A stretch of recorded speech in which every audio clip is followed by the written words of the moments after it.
hari ini kita akan bahas diskusi-diskusi singkat sambil bernalar, menikmati kondisi dingin baik itu saya pikir hampir semua kota di Salatiga maupun di Surabaya.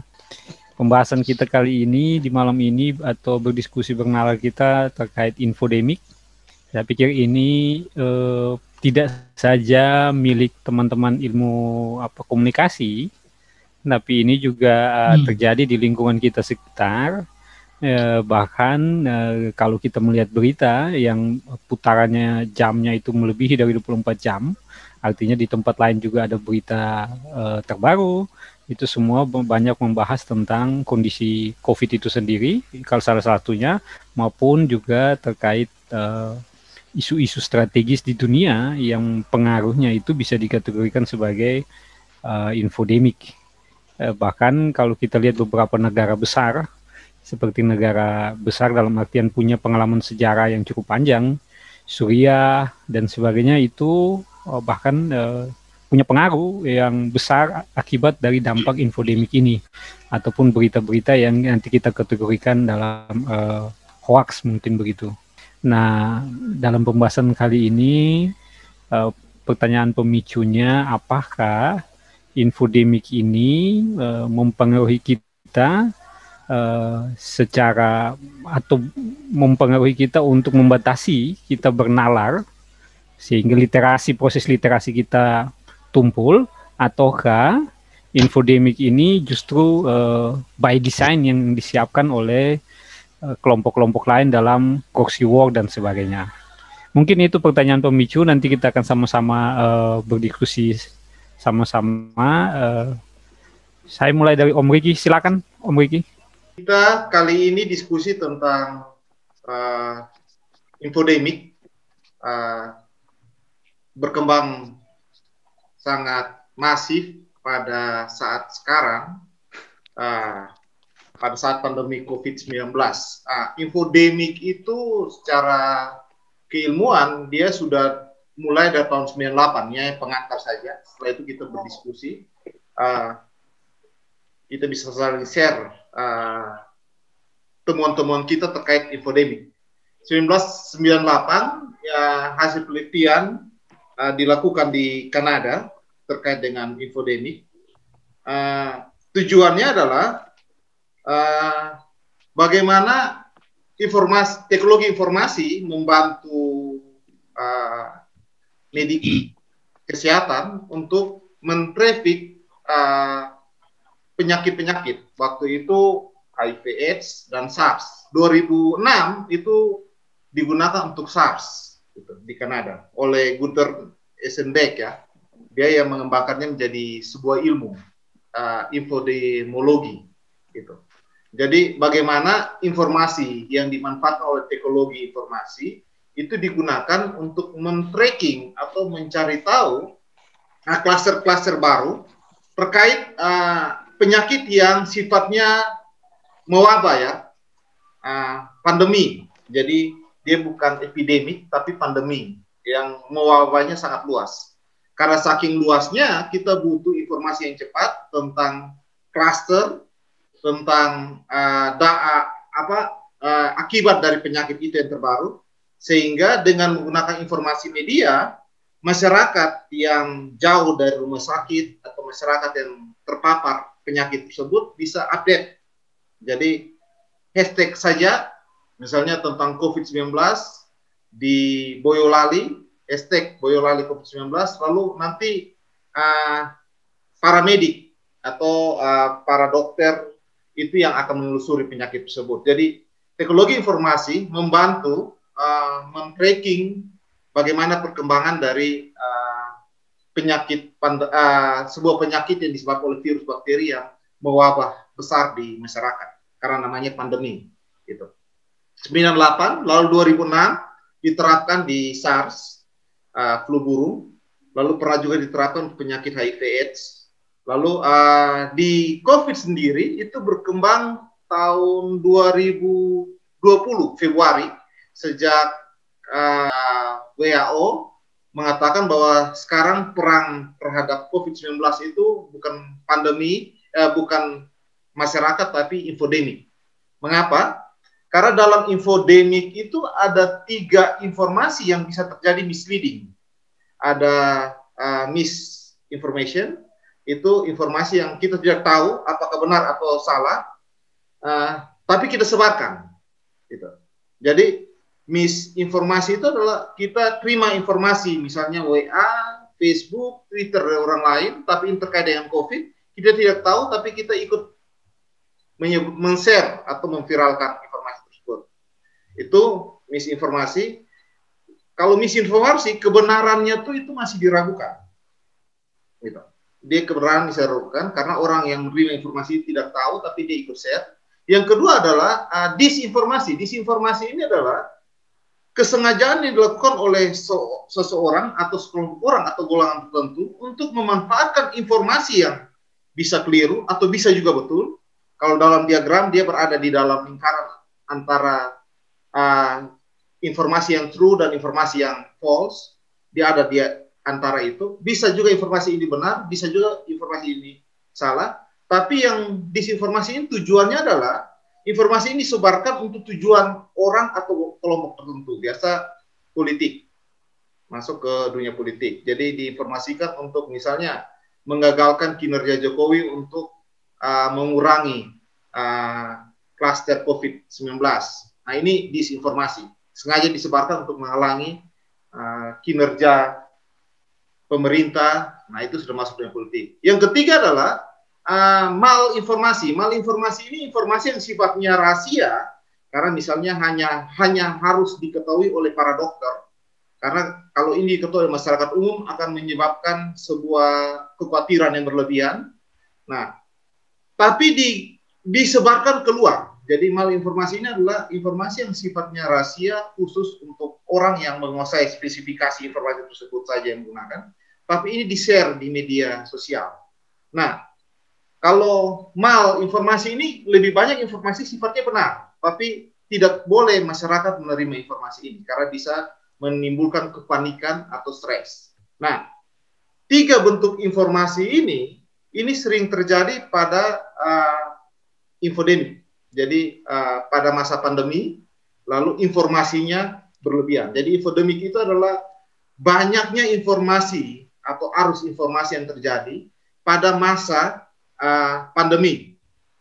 Informasi itu terkait dengan hal-hal seputar penyakit atau wabah pada pandemi tersebut. Gitu. Jadi itu yang namanya infodemik.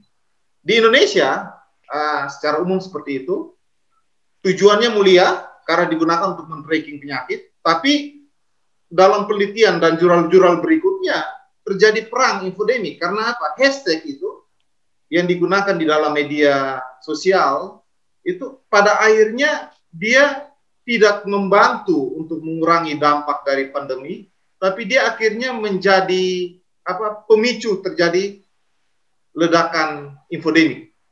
Gitu. Jadi informasi sih gratis, tapi media yang tidak terkontrol ini bisa menjadi bahan bakar yang akhirnya membuat informasi itu bisa misinformation, disinformation atau malinformation. Nah itu. Oke, itu secara umum tentang apa itu infodemik. Lalu bagaimana dengan pandemi, kaitannya dengan pandemi COVID-19?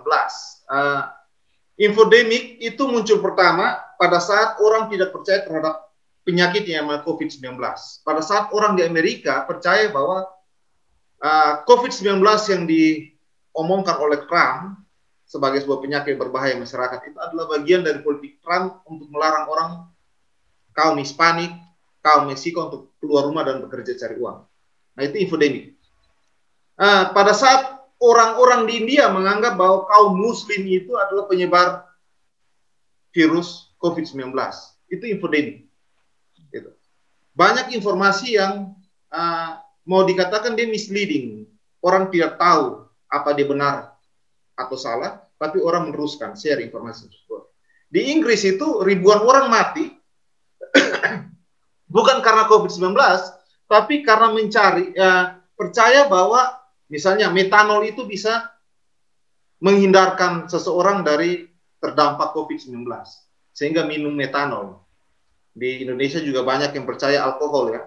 Alkohol 70% bisa membersihkan, membunuh virus, lalu ketika dia takut dengan COVID-19, dia minum alkohol. Jadi banyak informasi. Jadi informasi yang pertama adalah banyak yang tidak percaya COVID-19 itu adalah sebuah virus. Ada yang percaya bahwa dia konspirasi. Ada yang misinformasi, percaya bahwa COVID-19 itu disebabkan oleh dosa-dosa kelompok-kelompok orang tertentu. Biasa yang korbannya adalah minoritas, kaum minoritas. Di India itu Muslim minoritas. Itu selalu menjadi sumber informasi yang itu. Lalu yang kedua, pada saat mereka sudah tahu, oh ternyata COVID-19 itu memang real, bukan konspirasi, dia bukan sebuah hoax, cerita hoax. Lalu yang kedua adalah terkait dengan penanganan penyakit COVID-19. Banyak yang meyakini bahwa ramuan-ramuan di daerah tropis itu bisa menyembuhkan penyakit 19. Gitu. Dan banyak beredar di media sosial terkait dengan itu. Dan mengapa dia menjadi infodemik? Karena orang bisa makan jahe, bisa makan serai, bisa makan semua sekaligus, gitu, tanpa memikirkan kesehatan, hanya untuk terhindar.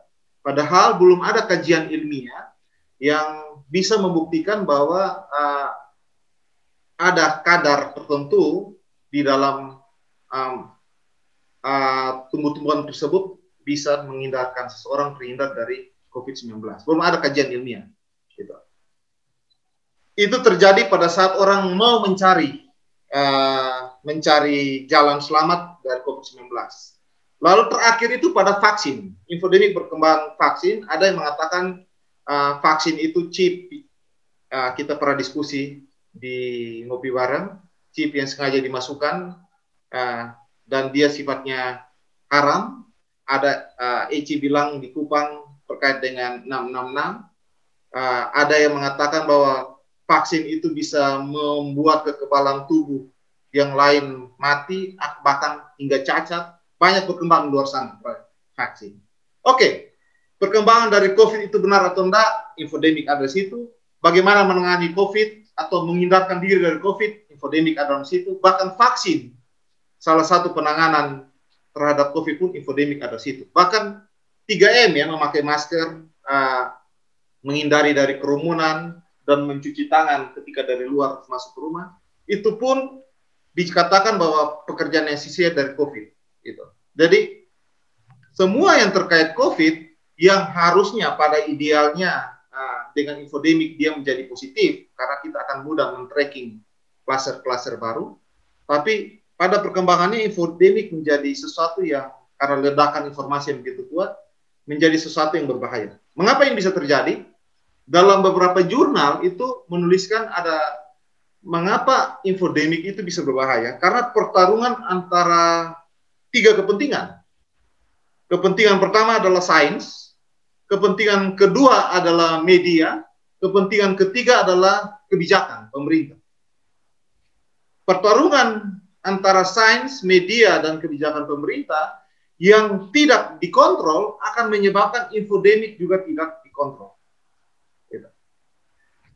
Belum ada obat atau vaksin yang 100% mengatakan ini bisa menghindarkan diri dari COVID-19. Hal ini membuat banyak orang bisa bereksperimen di luar sains. Dan hasil eksperimentasinya tanpa alasan ilmiah dia bisa share ke orang lain. Dan banyak yang misinformasi karena dia tidak memahami apa yang dilakukan orang itu, dia langsung share. Saya dalam 1 minggu ini, saya dapat hasil share misalnya jamu, hasil share misalnya jamu apa saya lupa nama mereknya, lalu hasil share mengenai minyak tertentu, lalu hasil share saya disuruh juga cek di Salatiga minuman herbal tertentu. Hanya 1 minggu, gitu. 1 minggu satu orang bisa mendapatkan 3 ramuan untuk menghadapi COVID. Yang mana kalau mau kita lihat itu berbeda-beda kadarnya. Tapi bagaimana? Karena infodemik lebih menguasai orangnya. Jadi sains, kebijakan pemerintah, dan media ini punya kepentingan pada saat terjadi pandemi. sains berupaya mencari jalan keluar terhadap solusi, tapi ketika dia belum mendapatkan solusinya, maka media akan memainkan dirinya untuk mendapatkan track record yang baik, dapat kepercayaan masyarakat. Masyarakat tiap hari kalau medianya bagus, masyarakat tiap hari nonton TV ya media itu tersebut. Bahkan media sosial zaman sekarang sudah masif. Ini jadi tantangan tersendiri. Yang ketiga, kebijakan pemerintah.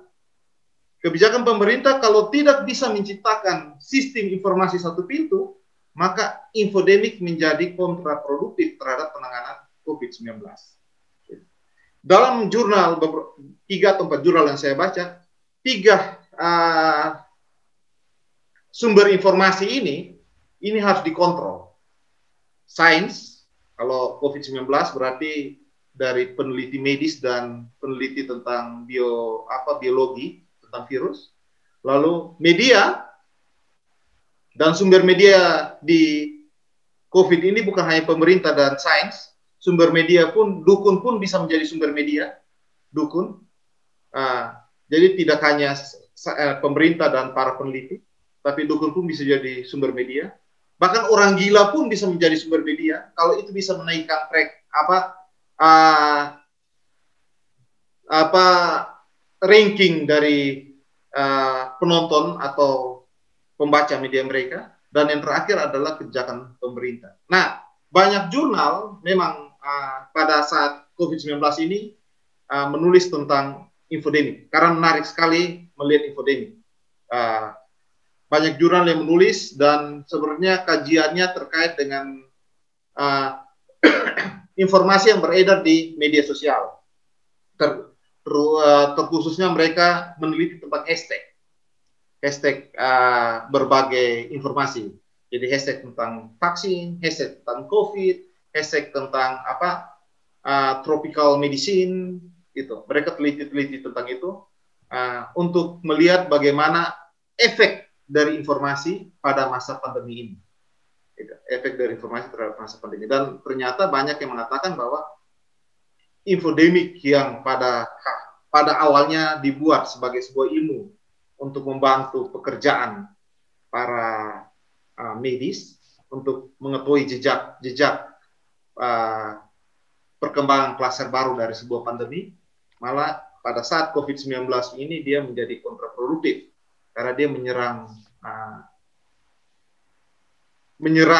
pekerjaan pemerintah, menyerang para pekerjaan peneliti dan para pekerja kesehatan gitu. Jadi banyak jurnal yang di sana mengatakan bahwa infodemik yang menyebabkan pandemi lebih parah. Mengapa? Karena ternyata di Inggris tuh banyak yang mati bukan karena COVID, tapi karena metanol. Metanol ya, mati karena metanol. Percaya terhadap informasi lalu metanol. Lalu di India tuh banyak yang mati karena karena membunuh kaum minoritas, karena dipercaya bahwa mereka yang menyebabkan COVID-19 itu hadir. Gitu. Jadi di Amerika beda lagi, banyak yang mati karena COVID karena tidak percaya terhadap Trump. Trump sudah bilang lockdown dan lain-lain, tapi masyarakat yakin bahwa lockdown itu adalah kepentingan Trump untuk menghalangi kaum migran ini untuk bekerja. Gitu. Jadi infodemik bekerja melampaui dari pandemi. Gitu. Terima kasih. Jadi Om Riki, tadi yang Om sampaikan itu misinformasi, disinformasi, dan malinformasi. Nah, menurut Om Riki, pertanyaannya seperti yang tadi kita sampaikan, menurut Om Riki memang dalam infodemik ini by design atau terjadi karena memang akibat dari kepanikan itu sendiri. Kalau konteks Indonesia itu ada yang by design karena mengalami benci terhadap fokusan terhadap pemerintah, lalu menyerang kebijakan pemerintah yang berusaha bekerja sebaiknya. Nah itu by design. Maka disinformasi itu by design. Ada kelompok tertentu. Artinya misalnya yang kejadian tadi Om Riki sebutkan di India, bahkan di Inggris itu jadi misinformasi begitu Om Riki? Ya, kalau India dan Inggris itu misinformasi. Tapi Trump lalu ada yang menghalangi kinerja Jokowi dengan membuat informasi hoax, ya. Nah, itu berarti disinformasi. Itu berarti by design kali itu. Itu by design. Tadi Om Kris punya pertanyaan tuh diulang dulu sedikit supaya saya bisa masuk dari situ, Pak. Ya, ya. Soal apa? Infodemic itu by design atau ya terjadi dan membuat kepanikan. Artinya dia tidak ada yang menggerakkan. Jadi kan tujuannya mempengaruhi untuk semua panik begitu terhadap hal yang baru ini. Oke. Terima kasih. Bagian awal saya kira supaya lebih tertib, saya ikut cara berpikir dari Om Sam awal.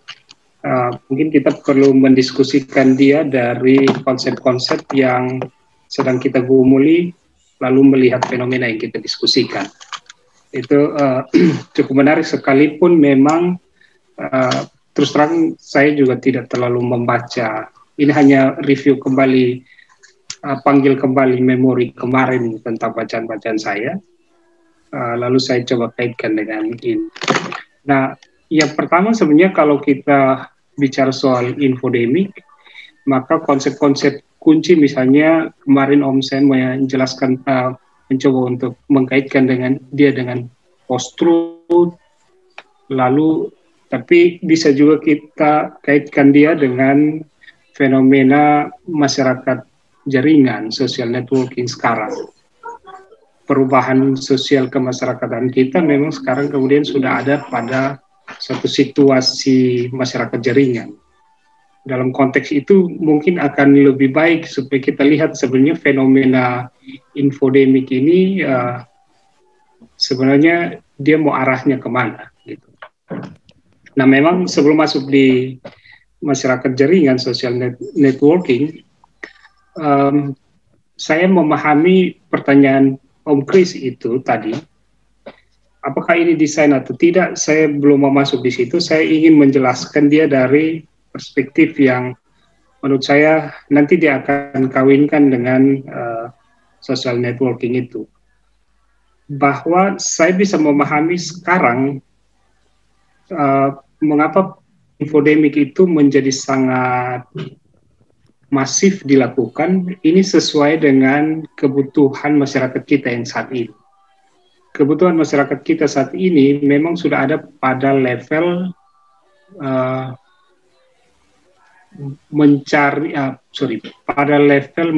mementingkan simbolik daripada substansi isi.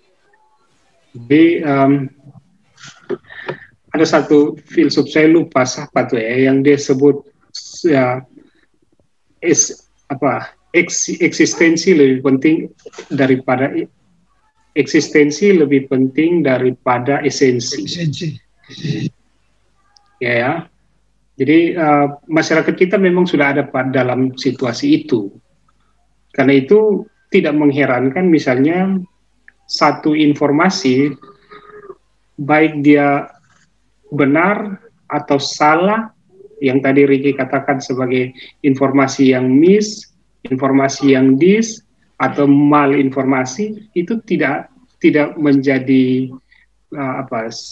keprihatinan manusia umumnya sekarang.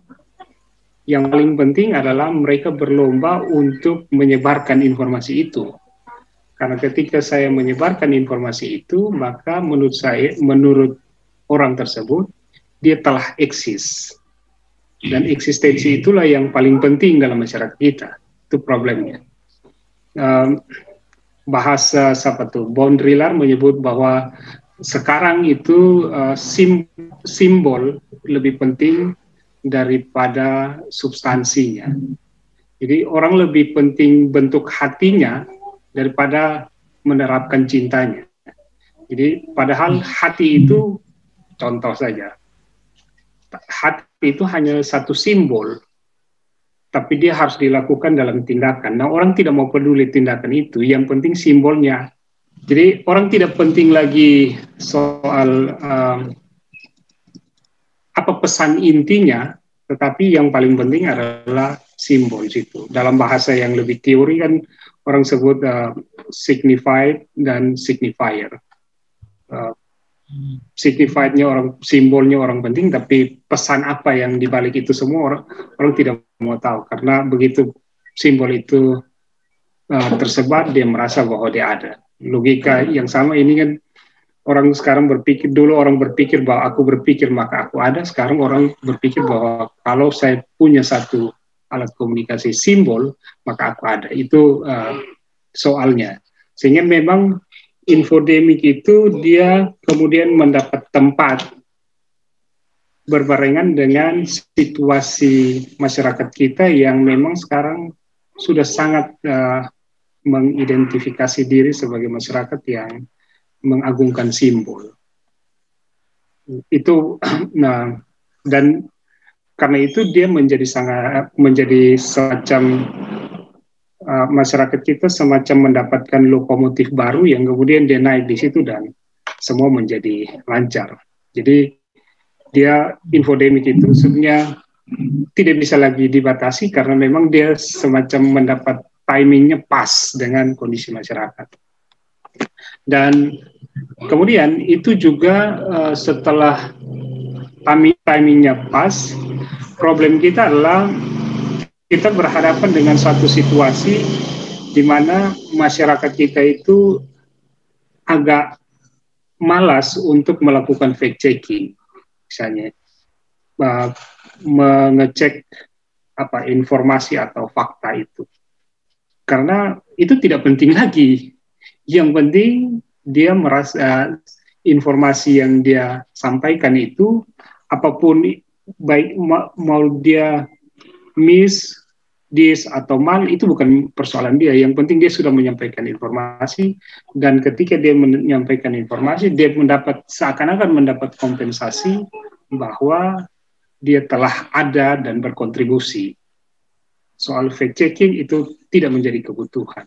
Persoalannya adalah literasi kita untuk sampai pada kondisi itu sudah semakin sulit. Bukan sudah semakin sulit, tapi memang perilaku pragmatisme kita yang sulit untuk dibendung lagi, karena memang ini kan sangat dipengaruhi dengan perilaku scroll kita ya. Misalnya kita main HP itu kan enaknya hanya scroll. Kalau mau kembali untuk cek itu kayaknya di DNA otak kita itu sudah tidak lagi terprogram untuk kalau lihat harus skip dulu, lalu ke Google fact checking, lalu kembali. Itu kayaknya tidak ada dalam logika kita kan, scroll saja. Jadi dapat informasi ya kita scroll, kalau bisa langsung share.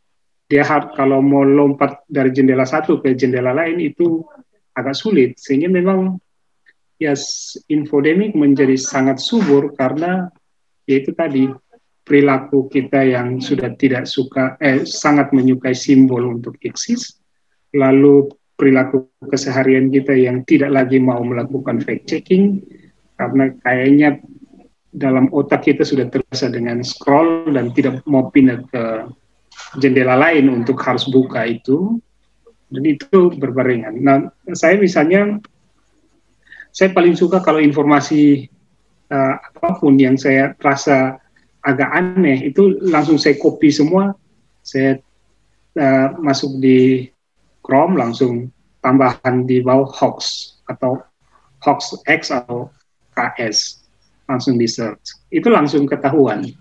Nah, fact checking yang seperti itu saja tidak banyak orang yang mau karena mereka merasa bahwa itu buang-buang waktu. Masyarakat kita, orang sosiologi bilang dromologi, masyarakat yang sudah yang sangat mementingkan kecepatan ruang dan waktu. Jadi kalau kita harus pindah jendela untuk cari lagi, seakan-akan kita sedang rem tahan lalu kembali. Padahal yang di bawah kita harus scroll itu banyak sekali.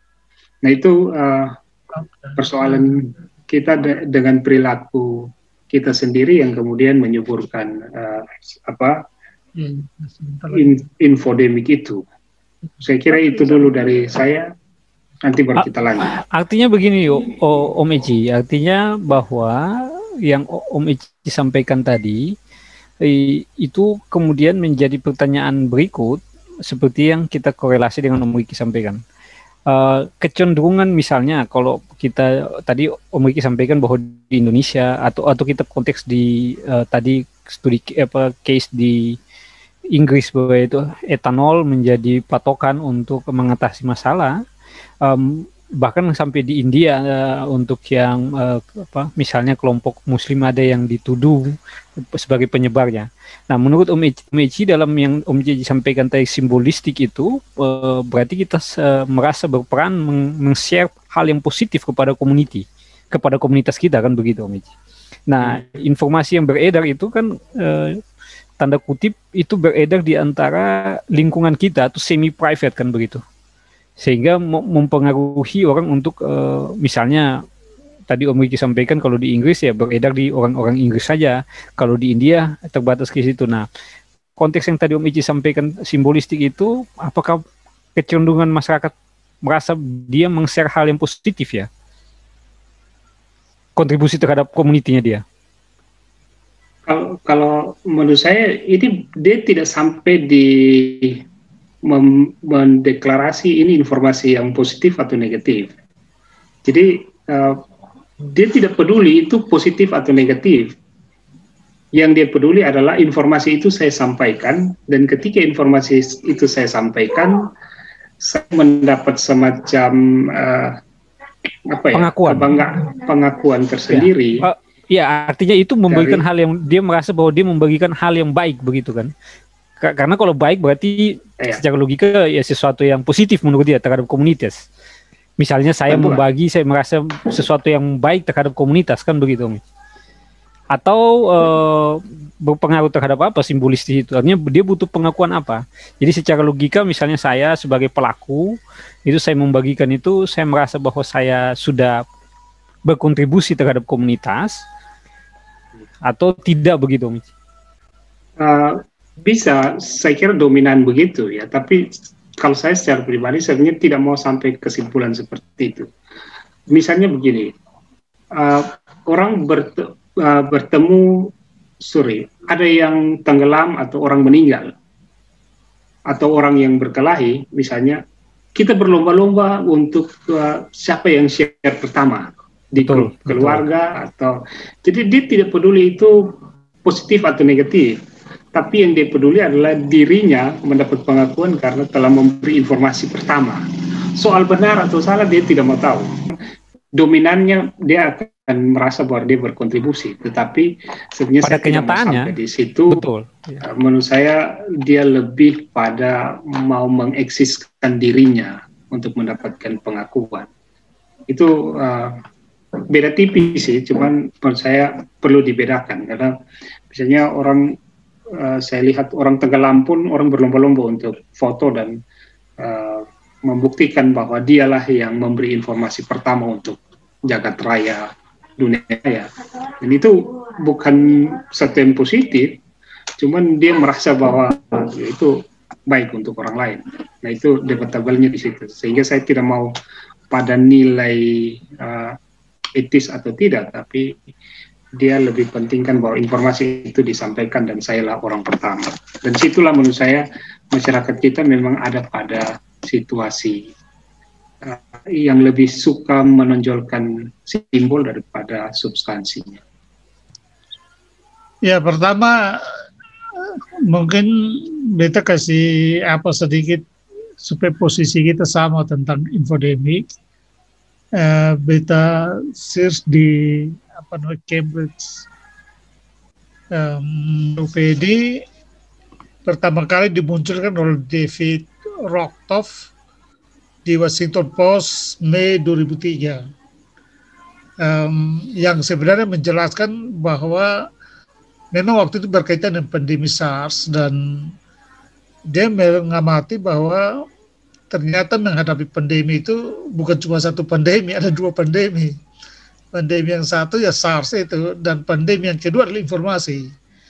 Dan sialnya kecepatan penularan informasi itu jauh lebih cepat daripada SARS itu sendiri.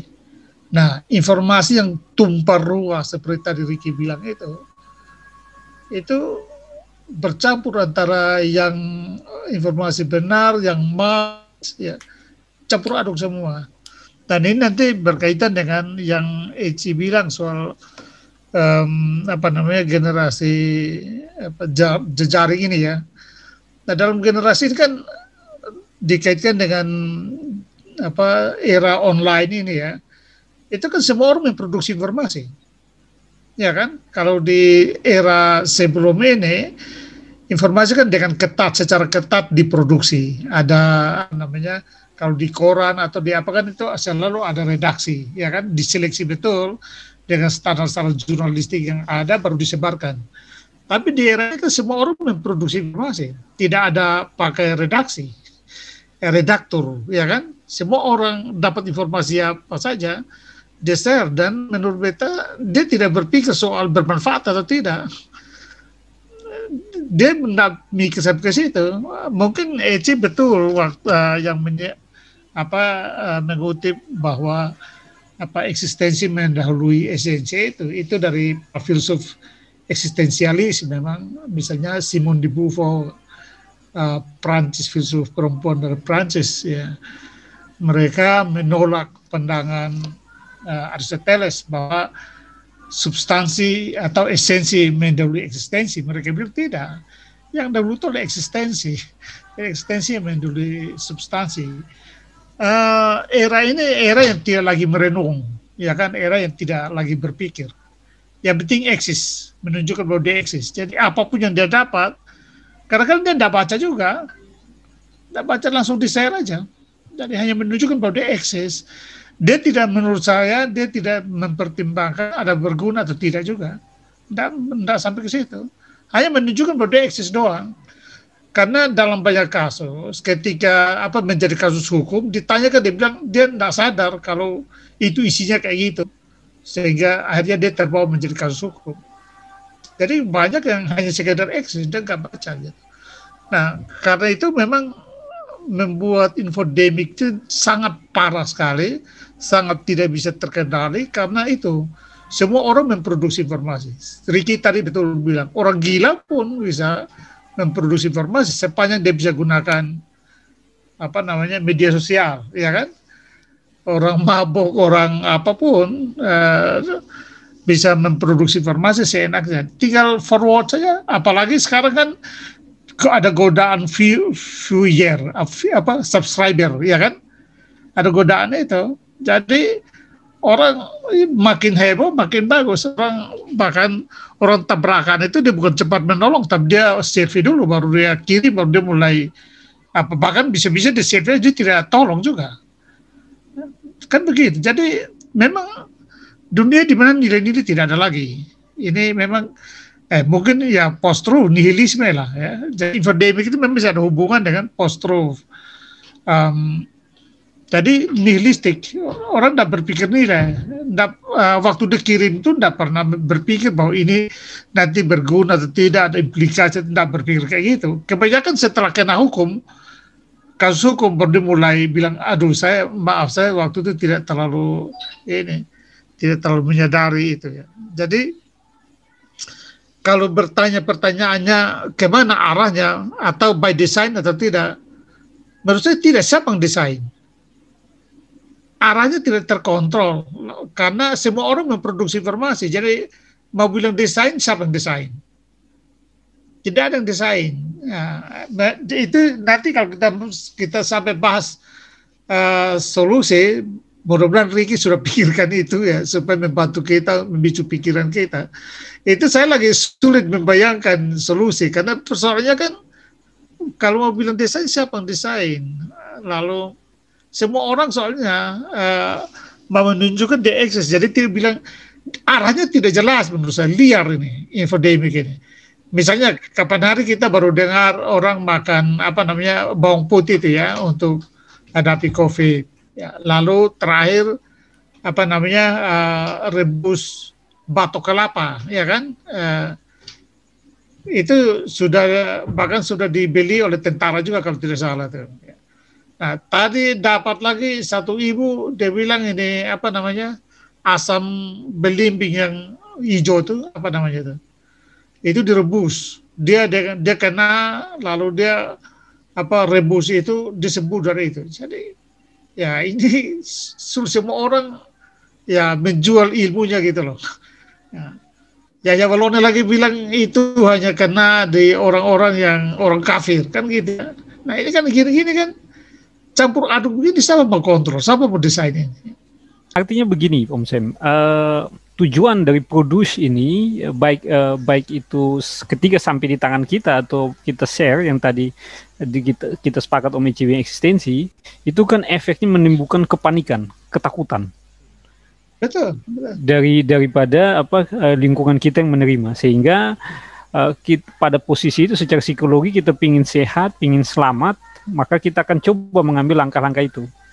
Pertanyaan yang mendasar bahwa ketika proses itu terjadi, apakah itu juga menjadi pertimbangan media-media mainstream? Selama ini kan kalau misalnya kita sharing, misalnya detik.com atau kita sebutlah beberapa media-media mainstream besar yang kita anggap tadi sudah melibati penyuntingan atau ada redakturnya dan dikatakan sahih, misalnya begitu. Nah, dalam pertanyaan tadi, apakah itu mempengaruhi begitu? Kelihatannya itu ya, kalau betul, kalau desain itu barangkali kalau lacak lewat media-media, misalnya Tempo diduga kan kadang-kadang orang juga sejumlah informasi penting itu by design, jadi dia mengarahkan sesuatu. Ya. Jadi kalau di level elit kepentingan politik tentu ada yang desain ya, ada desain bahkan info. Saya kira muncullah petugas-petugas yang disebut dengan buzzer itu sendiri bagian dari para praktisi udara yang bertugas untuk menyebarkan. Jadi kalau bagus pertanyaan Chris, artinya membuat kita sampai bahwa memang ada juga yang by design ya, tapi tidak semuanya. Para desainer ini memang tujuannya membuat panik, ya kan, mau mengambil kepentingan dari kepanikan itu. Biasanya kan memang ada kepentingan politik dan ekonomi. Hanya dua kepentingan itu yang dapat mengambil manfaat dari masyarakat yang panik, ya kan.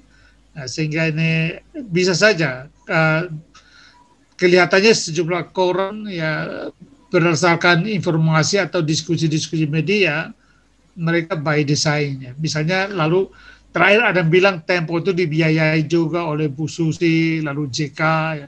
Terlepas dari benar salahnya, tetapi cenderung isinya menyerang pemerintah, macam-macam, lalu orang selalu mengaitkan itu dengan by design. Jadi ada bahwa kenyataan bahwa desain itu ada.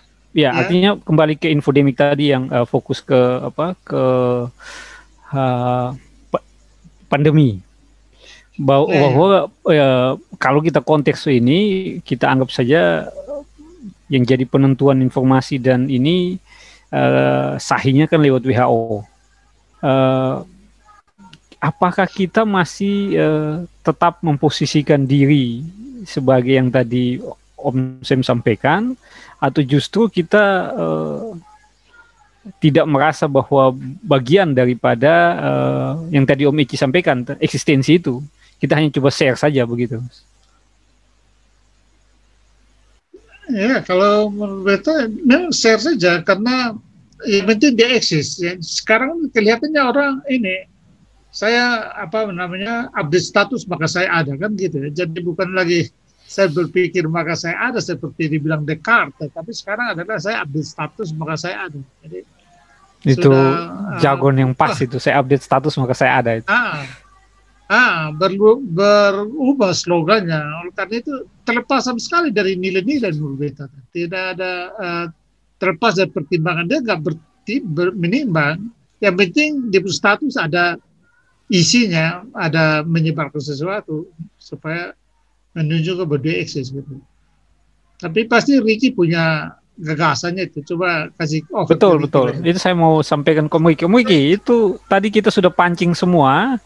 Jadi kemudian yang menarik itu bahwa kenapa sehingga terjadi konflik di India dan juga di agak berseberangan dengan Om Bosem karena gini. Silakan. Itu memang tujuan saya. Mana yang kita coba cari di jurnal itu, apakah ada keterkaitan infodemik itu dengan hoax atau post-truth gitu. Lalu ada satu jurnal yang digambarkan tentang diagram itu, yang dua bentuk lingkaran yang berarsir, dua true information lalu false information. Nah, misinformation itu berada di false information. Artinya dia tidak cross check informasi ini benar tapi dia sebar. Ya kan? Nah, itu Eci tadi bilang dia sebar. Tapi ada yang di true information. True information ini malinformation itu. Informasi-informasi yang sifat rahasia tapi dia ungkapkan tuh umum. Misalnya rahasianya tuh misalnya ini yang sering terjadi. Ini saya belum baca dari riset tapi yang sering terjadi misalnya gini. Sebenarnya 7 hari saja di karantina, lalu cek positif itu sudah bisa keluar. Misalnya ya, itu. Tapi supaya lebih aman menurut orang kesehatan, dia kasih 2 kali 14 hari. 2 kali 14 hari. Ini kategori apa? Misinformasi? Ya, enggak, ini malinformasi. Jadi misalnya gini, menurut kesehatan 7 hari saja dia karantina, dia setelah dicek negatif dia sudah bisa keluar. Tak perlu lagi harus karantina, hanya 7 hari. Nah, tapi untuk menjamin supaya aman betul, lalu kesehatan mengatakan bahwa 2 kali 14 hari dan harus 3 kali cek. Gitu. Nah, 2 kali 14 hari ini adalah untuk mengamankan betul-betul agar jangan sampai terjadi klaster baru atau misalnya gini. Kenapa harus 2 kali 14 hari? 7 hari kan sebenarnya sudah aman. Iya, 7 hari saja sudah aman itu kalau kita medik yang tahu bagaimana proses karantina. Tapi kalau dia karantina di rumah, kita masih ragu gitu. Nah, 7 hari itu harusnya tidak boleh dikasih tahu ke masyarakat. Karena itu harusnya hanya diketahui oleh medis. Nah, tapi karena mungkin sang dokter beritahu istrinya yang bukan dokter, lalu bilang, enggak, kamu 7 hari aja sudah aman. Enggak harus sekali 2 kali 14 hari. Jadi kalau kamu datang ke tahu saya bilang saya sudah karantina 8 hari, saya enggak perlu cek lagi. Yang penting hasilnya negatif, itu berarti kamu sudah aman. Saya enggak perlu takut lagi ketemu kamu. Nah, ini harusnya di-keep untuk kalangan kesehatan kedokteran hanya 7 hari ini. Tapi bagi masyarakat harus 2 kali 14 hari. Mengapa? Karena takut masyarakat yang tidak terkontrol perilakunya ini. Iya kan? Nah ini yang terjadi banyak. Informasi yang harusnya diketahui oleh kesehatan, tapi karena infodemik, ini disebarluaskan di media. Akhirnya, pokoknya karantina 7 hari sudah deh, kita keluar. Sekarang bahkan karantina tidak lagi seperti yang pertama, ya waktu lockdown itu 2 kali 14 hari. Sekarang kan karantina 7 hari sudah keluar. Artinya dari awal, itu sebenarnya 2 kali 14 hari itu tidak harus. Nah, ini yang contoh infodemik yang terjadi di masyarakat, yang mana mungkin sang dokter tidak sengaja kasih tahu orang masyarakat biasa, lalu dia viralkan. Gitu. Nah, ini bisa menjadi infodemik, sesuatu yang meresahkan masyarakat karena informasi yang berlebihan. Jadi, mengapa masyarakat yang tahu itu dia sebar? Bukan untuk eksis. Dia bukan untuk eksis, tapi dia mungkin menurut dia ini helpful, bisa membantu orang lain. Keluarga saya selamat, tapi orang lain juga. Artinya yang dimaksudkan Om Riki itu dia ketika saya membagi, saya merasa bahwa saya memberikan hal yang positif. Nah, itu bukan eksis tapi positif. Jadi dia tidak sekadar hanya ingin eksis. Jadi saya tidak tahu, tidak ada penelitian yang mengatakan apakah infodemik itu terkait dengan eksistensi. Beda dengan kasus Sarina ya, bom Sarina yang bom teroris ada di sana, tapi tukang bakso jualan, lalu ibu-ibu selfie dan lain-lain ya. Itu mungkin untuk eksis. Tapi infodemik ini ketika terjadi pandemi, maka orang lain ingin membantu orang lain tanpa tahu bahwa informasi itu apakah true atau false. Dia tanpa tahu. Yang kedua, dia tanpa tahu bahwa informasi ini sifatnya rahasia ataukah diketahui umum.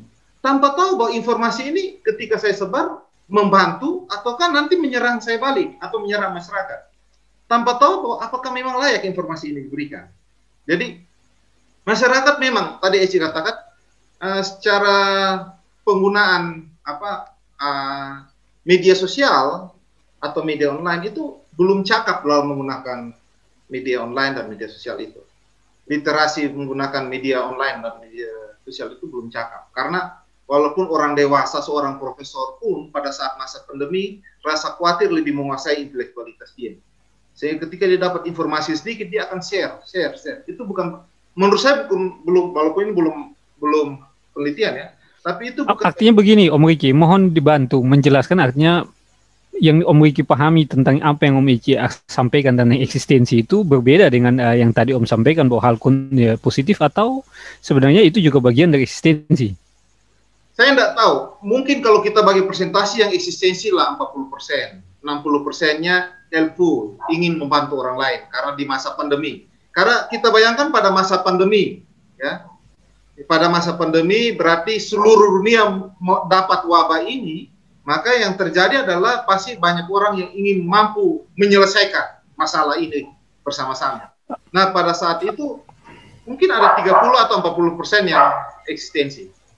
Artinya Om Riki coba mengkontek bahwa apa yang disampaikan Om Sam tadi, aku eksis maka aku ada, itu belum tentu terjadi di dalam konteks fenomenologi, fenomena infodemik, begitu ya, Om Riki? Seperti itu Om Chris. Jadi pada masa konteks generasi milenial 4.0, oke. Ya, generasi 4.0 kan agresif, ingin menunjukkan siapa mereka dan lain. Tapi pada saat masa pandemi mewabah semua penyakit, maka saya pikir keinginan untuk menolong atau menjadi problem solver itu yang akan muncul pertama, dan ketimbang share karena supaya orang mengenal saya, untuk cari itu ya. Karena kalau untuk eksistensi kan ingin cari traffic ya, dapat banyak subscriber dan lain. Artinya kalau share tentang makanan itu beda, share tentang ini beda. Tetapi kalau share tentang infodemik terkait kesehatan itu menurut tafsiran Om Riki itu tidak ada berhubungan dengan eksistensi, tidak berhubungan langsung, atau eksistensi tidak dominan di situ. Ya. Justru memberikan kontribusi positif misalnya begitu. Ya, harapannya kasih kontribusi positif, walaupun berakhir dia tidak baca dulu, tadi Ici katakan ya, langsung share. Itu. Harapannya secara dirinya dia mau membantu, tapi tidak tahu bahwa cara membantunya salah. Pasarannya begitu. Baik Om Riki, tapi Om Riki, tolong bantu jelaskan yang tadi Om sampaikan, baik itu terkait India maupun di Inggris, apakah itu termasuk misinformasi atau disinformasi begitu Om? Kalau di India saya tidak tahu, tapi ada kemungkinan itu karena disinformasi, perang antara Hindu dan Islam masih jadi di sana, mungkin itu. Tapi di Inggris itu misinformasi. Mereka percaya bahwa tanaman-tanaman yang mengandung metanol di tropical daerah tropis itu sangat membantu, sehingga mereka cari etanol untuk penyelesaian masalah tersebut. Jadi tarik menarik antara tiga kepentingan yang tadi di salah satu jurnal katakan ya, media online maupun media sosial, kebijakan pemerintah dan sains, itu yang akhirnya membuat infodemik itu berkembang sangat, arus informasinya sangat pesat, melebar kemana-mana. Karena pemerintah pun bingung penanggulangan, menyelesaikan dan vaksin, sains pun belum menemukan jawaban. Di sisi lain, media menggunakan berbagai informasi untuk menyelesaikan masalah ini. Gitu. Jadi hal inilah yang membuat akhirnya infodemik itu milik semua orang, tidak hanya milik media massa, tidak hanya milik pemerintah atau sains, tapi milik semua orang. Jadi siapapun share, misalnya makan kai cendana bisa menyembuhkan COVID, maka itu share hari ini, yakinlah besok sudah banyak orang menerima informasi tersebut. Tapi Om Riki, meskipun sekarang kecepatan informasi ini tidak diragukan lagi, tetapi informasi-informasi misalnya makan kayu putih, minum kayu putih, tadi Om Sam sampaikan asam hijau dan sebagainya, itu kan belum tentu beredar di lingkungan, misalnya itu beredar di lingkungannya Om Riki atau di lingkungannya Om Sam sendiri. Itu belum tentu saya mendapat informasi hal itu. Demikian pun juga Om Eci kan begitu. Nah, apakah kemudian itu hanya terjadi di lingkungan ini, semi private maksud saya, seperti yang tadi saya awal. Jadi apa itu sudah bisa digolongkan sebagai infodemik? agak susah pada saat media pengembang internet seperti saat ini. Itu. Kalau 98, 2006, internet di Indonesia masih berkurang. Sekarang masuk 2010 ke atas, hampir semua daerah sudah mendapatkan akses internet. Agak susah kita mengatakan bahwa ketika saya satu keluarga pakai kayu putih, lalu saya beritahu tetangga, tidak akan masuk media sosial itu susah. Sangat sulit pada masa sekarang mengatakan gitu. Misalnya, saya makan batu karang sedikit campur bawang putih, lalu ini bisa membuat tubuh saya fit, ya. Lalu saya kasih tahu keluarga saya. Agak sulit mengontrol bahwa anak saya tidak bilang ke teman tetangga. Gitu. Oh, artinya Om Wiki mau tulis bahwa ketika kita membicarakan saat ini, misalnya kita mengetik hal yang tidak relevan dengan misalnya sekarang jargon 3M, maka itu sudah bisa dikatakan, meskipun saya hanya berkomunikasi dengan istri dan anak-anak misalnya begitu, apa itu sudah bisa dikatakan infodemik atau misinformasi begitu dari infodemik? Karena informasinya datang dari media penghubung ini. Media ini kan dia hanya penghubung informasi. Gitu. Jadi meskipun itu hanya berlaku di empat orang saja misalnya begitu. Ya. Karena yang disampaikan itu yang namanya informasi. Gitu. Nah, lanjut tadi Eci sempat ngomong sedikit hal yang menarik. Diskusi tentang jaringan, tadi analisis jaringan sosial ya. Itu karena ternyata ada satu jurnal yang mengatakan begini. Kalau kita berbicara tentang infodemi, itu kita bukan bicara manusia. Ketika satu informasi masuk ke dunia maya, media sosial atau media online, maka di situ pasti ada yang ketiga dan dia bukan manusia. Gitu. Nah ini yang mungkin kalau ada orang teknologi informasi atau orang komunikasi akan mudah jelaskan. Saya agak sulit memahaminya, tapi saya bayangkan gini, ketika saya informasikan tentang bawang putih atau minyak kayu putih sebagai pencegah COVID-19, saya sampaikan di situ, harapan saya manusia yang tempat lain akan menerima itu dan menerima kayu putih.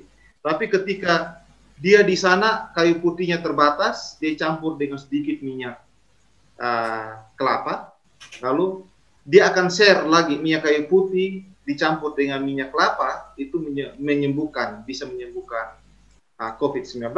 Maka di sini sebenarnya saya transfer informasi bukan ke si A di sana yang mau menerima dan menerapkan, tapi ada hal lain, misalnya keterbatasan itu yang membuat informasinya beredar lain. Gitu. Emosi itu hal lain yang bisa membuat informasi itu memiliki makna lain. Emosi bukan emosi penulis, tapi emosi si penerima informasi. Lalu si penerima informasi ini menyampaikan ke orang lain berdasarkan emosinya dia. Gitu. Lalu orang itu menerima informasi bukan berdasarkan konteks si pengirim, tapi konteks keadaan dia. Gitu. Jadi akhirnya informasi ini bukan beredar dari satu manusia ke manusia lain, tapi ketika dia berada di dalam peredaran ini, ada yang bukan manusia yang menambahkan makna dari informasi tersebut. Nah, ini yang Eci tadi katakan, ketika kita menganalisis ini lebih menarik. Gitu. Dan betul, kalau kita main di media, saya contoh konkret aja lah, informasi taruh di Facebook, di komen itu kan tidak semua komen yang serius terkait dengan apa yang saya share. Tapi komen itu bisa hal yang tidak serius juga dibahas. Gitu. Misalnya saya bahas minyak kayu putih, lalu orang bilang, minyak kayu putih ini banyak di Pulau Buru. Iya kan? Oh, orang Buru tuh yang buat ini, update. Jadi jangan percaya informasi ini. Itu mereka mau supaya minyak kayu putih laku dan lain-lain. Nah, akhirnya yang beredar nanti bukan lagi minyak kayu putih, tapi orang Burunya. Nah, yang berdiskusi di sini, apakah manusia yang memahami konten ini? Tidak. Dia tidak memahami konten ini. Tapi dia sudah menggerakkan informasi ini jauh dari derajat kebenarannya atau maksud dari informasi tersebut. Jadi ini menarik, karena kalau masuk di media internet, hasil jurnal itu mengatakan jangan percaya bahwa yang mengirim ini manusia toh, tapi ada kemungkinan. Maksud Om Wiki jangan manusia toh apa? Artinya ada apa? Mesin learning atau ketika emosi itu ditambahkan, berarti itu sebenarnya terjadi percampuran emosi, karena yang dikirim itu kan simbol, tadi Ici katakan ya. Ketika yang dikirim itu simbol, maka pemaknaan penerima simbol oleh orang lain berbeda. Nah ini yang akhirnya Chris bilang mesin learning menambahkan ya tanpa sengaja kita menambahkan itu di dalam informasi kita. Sehingga artinya kontributor yang produksi itu dalam proses transfer dia juga menambahkan by design dari keinginannya dia, begitu. Nah, silakan Om Eci. Ini yang menarik kalau dianalisis. Ya, silakan Om Eci.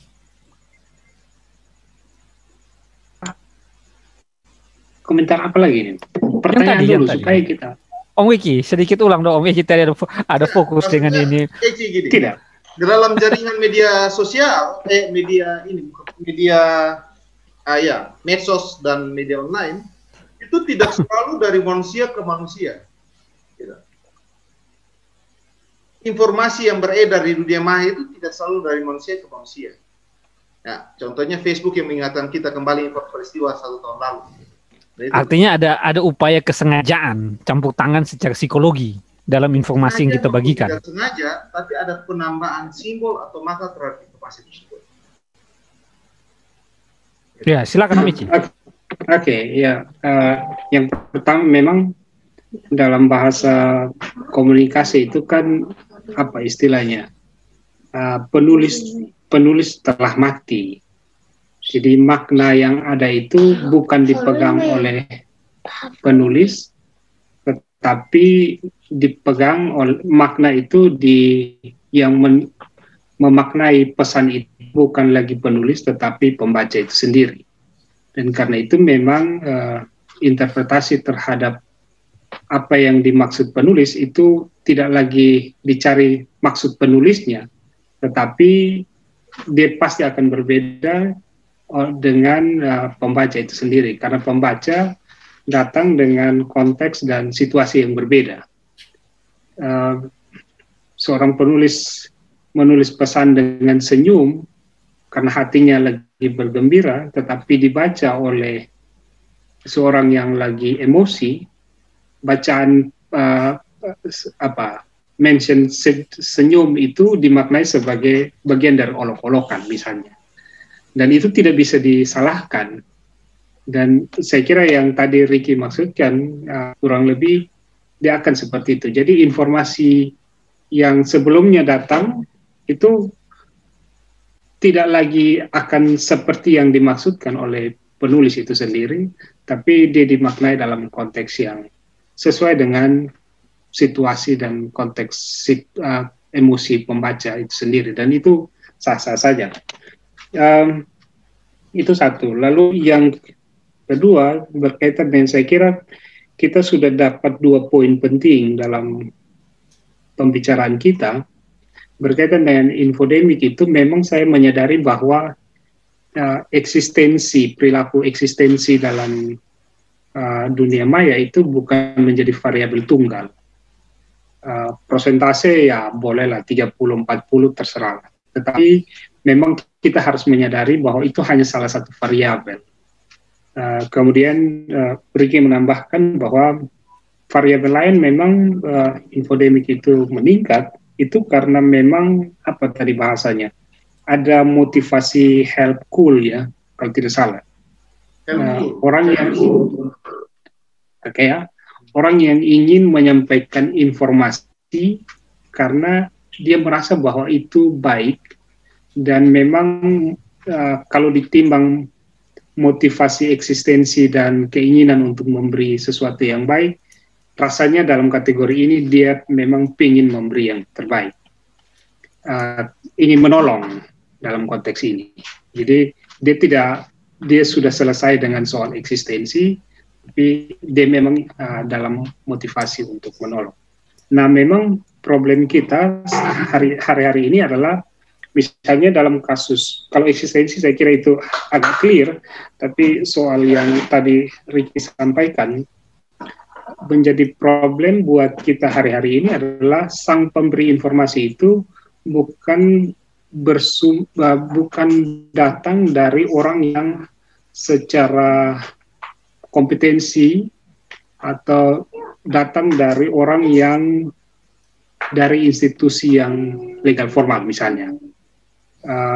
Itu yang kemudian motivasi yang datangnya sesuatu yang dianggap baik, tetapi kemudian dia menjadi sesuatu yang debatable. Sekali lagi, karena pembaca punya hak untuk menginterpretasi pesan yang disampaikan oleh pemberi informasi, maka kemudian dia menjadi infodemik yang bisa menjerumuskan. Jadi motivasinya baik, tetapi karena tidak datang dari sumber yang kompeten atau institusi yang secara legal formal dia ada di situ, maka kemudian dia motif yang baik itu kemudian bisa juga menjadi sesuatu yang pada akhirnya menjerumuskan. Nah, itu juga harus hati-hati. Di sini menurut saya tantangan kita karena dunia saat ini, dunia jurnalisme itu kan sudah tidak lagi dibatasi oleh tadi Om Sam bilang dalam bahasa komunikasi kiper kalau tidak salah ya, penjaga gawang lah gitu. Redaktur itu kan penjaga gawang untuk mendiskusikan apakah berita-berita ini berita yang memang kredibel, misalnya dari orang yang punya kepakaran tertentu atau dari institusi yang memang fokus kajiannya itu atau tidak. Kalau tidak, memang biasanya di pending atau dicari informasi yang di cross check misalnya. Nah, persoalan kita adalah saat ini memang kita sudah tidak bisa, bukan sudah tidak bisa mengandalkan, tetapi ada satu media yang ada kipernya, tetapi tidak bisa dinafikan bahwa kita ada dalam masyarakat jaringan yang mana menurut saya citizen journalism itu juga sangat kuat muncul. Dan karena itu dua kerja jurnalisme memberi informasi ini menjadi sering berebut dalam bahasa orang sosiologi politik, mereka mengatakan bahwa mereka berdua sedang ada dalam kontestasi merebut ruang, gitu kira-kira. Jadi mana yang lebih kuat?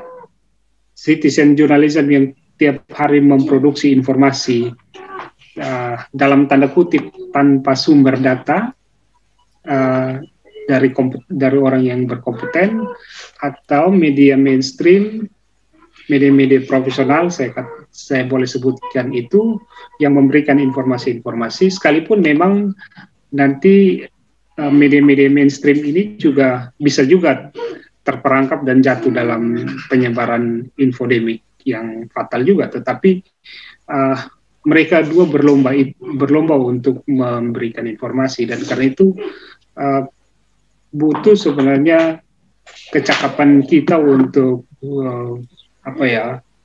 melakukan penyaringan informasi. Nah, memang itu tadi yang saya katakan bahwa perilaku kita kan perilaku scroll ke bawah untuk lompat ke jendela sebelah dan melakukan fact checking itu sudah tidak menjadi satu protokol bermedia sosial lagi. Karena itu ya protokol kita kan protokol scroll, dapat informasi, oke, save, turun.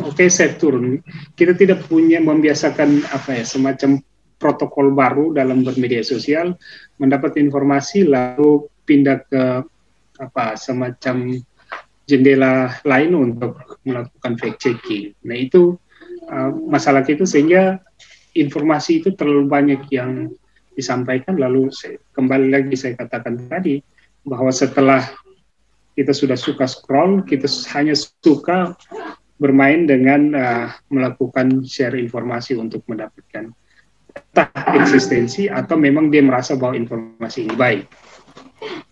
Ya, Om Eci. Jadi bisa dia tahu ini baik, tapi juga ada juga motif yang memang dia cari untuk mendapatkan eksistensi. Nah, tantangan kita adalah kita ada di dalam situasi ada media-media mainstream yang mencoba untuk meminimalisir terjadinya infodemik yang mencelakakan, tapi juga kita tidak bisa menafikan bahwa citizen journalism yang memang semua bergeliat untuk menyampaikan informasi, sehingga ya itu tantangannya. Kalau menurut saya nanti barangkali di diskusi lanjutan platform-platform media sosial harusnya juga dia menyiapkan semacam tools. Ya, itu masuk dalam yang terakhir, Miki. Solusi kan. Ya, itu sebelum masuk ke, nah sebelum pindah ke solusi. Terima kasih Om Miki. Sebelum pindah ke itu, ini jadi pertanyaan terakhir ke Om Sam sebelum kembali lagi ke obrolan kita terkait solusi dan kita tutup. Apa yang pun ditanyakan Om Ici tadi yang disampaikan pernyataan untuk kita diskusikan, man-made pandemic atau citizen-made pandemic itu menjadi bukti bahwa kegagalan dari jurnalis mainstream, ataukah justru ini pertanyaannya menjadi apakah para filsuf sudah memprediksi hal ini, ada kebangkitan citizen journalism itu yang kalau kita tadi Om Ici bilang justru citizen ini mengambil posisi lebih dominan untuk men-share. Apakah para filsuf juga sudah ada yang melihat tren ini begitu Om Sam?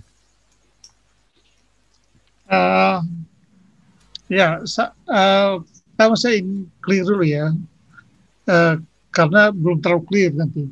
Harus bisa bedakan antara pandemi, infodemi, dan post-truth. Ada satu titik di mana tiga-tiganya bersinggungan, tetapi juga perbedaan.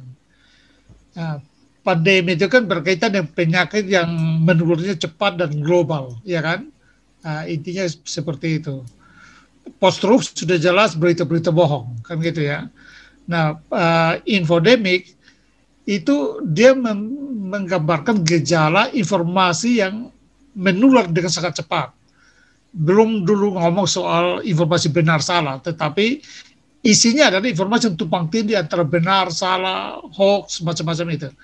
Tapi esensinya adalah menyebar dengan begitu cepat. Bahkan menularnya itu lebih cepat dari pandemi.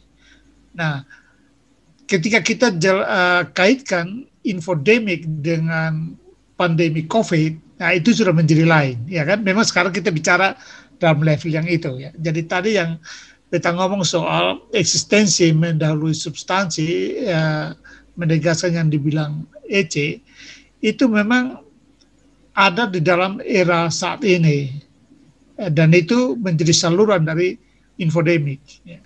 Nah, dalam infodemik kembali nanti kita kaitkan dengan netizen pertanyaan Chris tadi, semua orang kan memproduksi informasi. Jadi memang tidak pernah diprediksi karena semua orang memproduksi informasi, maka dengan sendirinya informasi yang tersedia di platform dari berbagai platform media itu sangat banyak sekali. Ya. Tiap hari kita bangun informasi sangat membanjiri HP kita, sehingga kita tidak punya waktu untuk menyeleksi mana yang berguna dan tidak berguna, mana yang bermanfaat dan tidak bermanfaat. Nah, dalam posisi begitulah menurut saya pengandaiannya adalah bahwa setiap orang menjadi produsen informasi, karena itu memang kejarnya adalah eksistensi. Bahwa dalam konteks itu iya, eksistensi. Dalam konteks itu eksistensi. Pada prinsipnya manusia sekarang adalah manusia yang ingin eksis, ingin menunjukkan bahwa aku ada. Karena itu makanya beta pakai apa tadi bahwa saya update status maka saya ada kan gitu. Nah, ketika kita masuk ke infodemic COVID, ya bisa saja yang Ricky DEC omong itu benar. Ya, bisa saja kalau tidak penelitian sebenarnya yang mengatakan bahwa apakah karena bermanfaat berdasar atau karena dia asal update status. Ya. Bukan mau mengurangi hanya merujuk pada sejumlah kasus ketika orang sudah bermasalah hukum, baru dia mengaku bahwa dia share tanpa sadar gitu. Jadi Nah, kalau pertanyaan filosofisnya, bagi dalam filsafat teknologi itu ya dia instrumen, dia alat untuk membuat manusia itu ada. Jadi teknologi itu adalah jejak manusia, intinya seperti itu. Jadi artinya saat ini dia memberikan ruang kepada citizen. Ya memang. Jadi netizen menciptakan kata itu sendiri kan sebenarnya teknologi, ya kan, kata sendiri.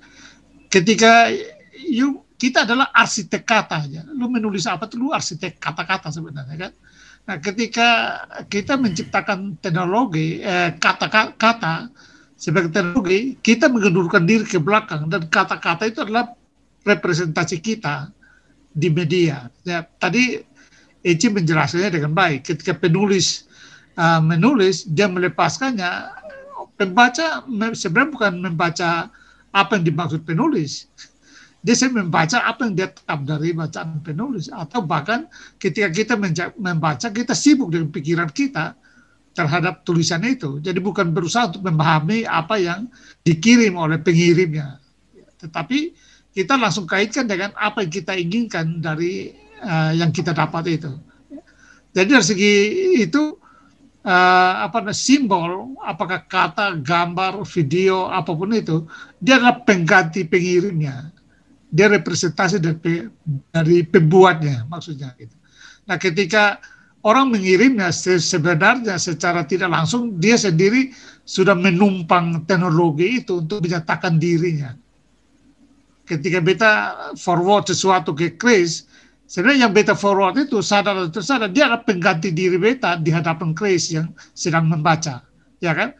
Nah, tetapi karena orang sekarang menurut beta sekedar dia akses, maka kan dia tidak memperhatikan isinya betul, isinya mewakili dirinya atau tidak, kan gitu. Jadi dari sisi itu, maka apa yang ada di depan pembaca atau di depan HP kita adalah representasi dari diri pengirimnya, kan harusnya seperti itu. Nah, tetapi karena dunia yang sekarang adalah dunia asal eksis menurut beta, maka kadang-kadang orang tidak sadar sampai ke situ.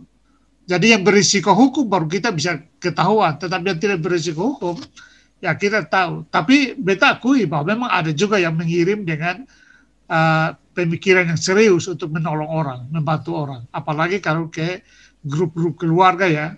Walaupun seperti Chris tadi ngomong, dia sebenarnya tidak punya otoritas kepakaran untuk mengatakan bahwa yang kita kirim ini terjamin 100% benar